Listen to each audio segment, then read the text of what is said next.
চানক অন্নপূর্ণা মন্দির পশ্চিমবঙ্গের উত্তর ২৪ পরগনা জেলার ব্যারাকপুর টিটাগড় অঞ্চলের একটি সুপ্রসিদ্ধ অন্নপূর্ণা মন্দির।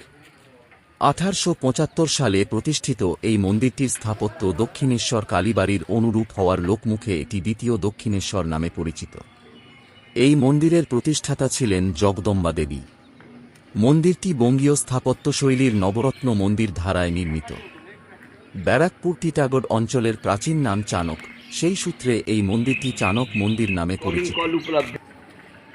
৭৫৮-তে মন্দিরের প্রতিষ্ঠাতা জগদম্বা দেবী ছিলেন দক্ষিণেশ্বর কালীবাড়ির প্রতিষ্ঠাতা রানী রাসমণির কনিষ্ঠা কন্যা। মন্দিরের নিকটবর্তী প্রাচীন ঘাটটিতে জগদম্বা দেবী প্রথম এসেছিলেন ১৮৭১-৭২ সালে। জগদম্বা দেবীর স্বামী মথুরানাথ বিশ্বাস ইস্ট ইন্ডিয়া কোম্পানির তৎকালীন চিফ ইঞ্জিনিয়ার সি.বি. স্লেওয়াটের এস্টেটের জমি থেকে বর্তমান মন্দিরের ভূখণ্ডটি তার ৪ পুত্রের নামে ক্রয় করেন।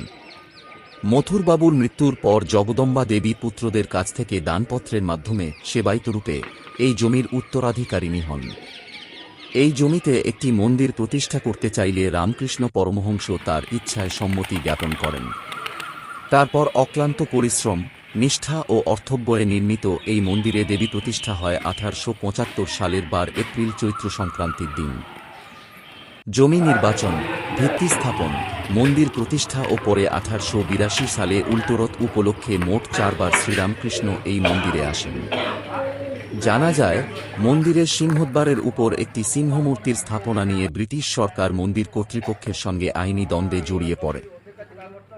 ব্রিটিশ রাজশক্তির প্রতীক সিংহ তারা নেটিভদের নিজস্ব মন্দিরে সংযোজন মেনে নিতে পারেনি। কিন্তু দীর্ঘ আইনি লড়াইয়ের পর আদালত রায় দিয়েছিলেন, সিংহ বিক্রমের প্রতীকরূপে যে কেউ গ্রহণ করতে পারে। প্রিয় দর্শক, আপনারা সবাই আমার পাশে থাকবেন। ভিডিওটা কেমন হলো অবশ্যই জানাবেন। ধন্যবাদ।